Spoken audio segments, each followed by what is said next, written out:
Buckler reporting there, where we're joined now from Oklahoma by Shehata, who is Professor of Middle Eastern Studies at the University of Oklahoma.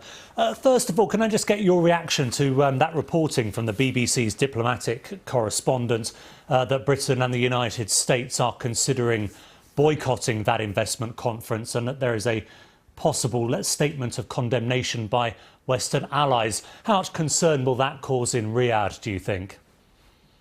I think that would cause a considerable amount of concern. I mean, I think the Saudis now are scrambling to try to get out of this mess. And I think it's going to be very difficult for them to get out of this mess. And I think it's going to have consequences not only for Saudi Arabia internationally, but also domestically in terms of how Mohammed bin Salman, the crown prince and would-be successor, is likely seen by relatives and other powerful players in the Saudi monarchy. So I think this is a major crisis for Saudi Arabia. I think it would be the least that the United States and Britain and other countries could do if it was proven that Mr. Khashoggi was murdered in the consulate. Of course, President Trump, we just heard, said there would be severe punishment if it was confirmed.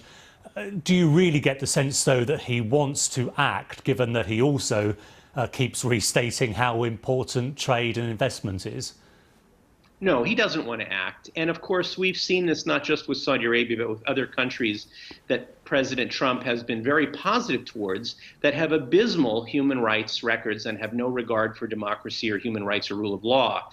The government in Egypt is one example. Of course, North Korea is another one. So he does not want to act. But as you also know, there is pressure being applied by Congress, senators and congresspeople, both Democrats and Republicans, as well as a wide chorus of public opinion here in the media and policy individuals decrying what has happened and calling for action.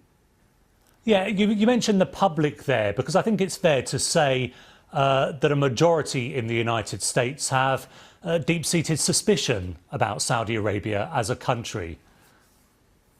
Well, that's very correct. I mean, the U.S.-Saudi relationship is a very old one, and it's a very strong one, going back to 1945 and Franklin Delano Roosevelt and the founder of the modern Kingdom of Saudi Arabia.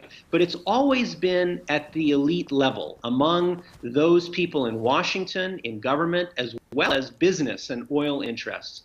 But it has not been one that the American public has really understood because, of course, the question of the absolute lack of shared values when Americans look at the fact that Saudi women only recently were allowed to drive, the capital punishment and the way that it's undertaken in Saudi Arabia, the real terrible record in terms of rule of law and other issues. So I think the American public, there's no love lost with regard to Saudi Arabia.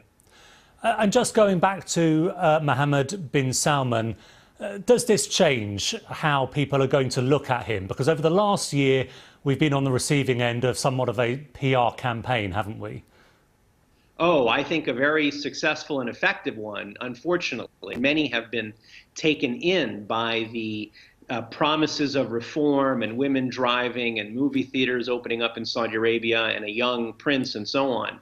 But really, for those who know what the Saudis have been up to in terms of the devastating war in Yemen, in terms of their meddling in regional conflicts, the needless escalation of the proxy war with Iran, there's really a whole other side of Mohammed bin Salman and the Saudi leadership that I think now is going to be seen as a result of this. OK, Professor Shehata, really good to get your analysis. Thank you very much. My pleasure. Thank you.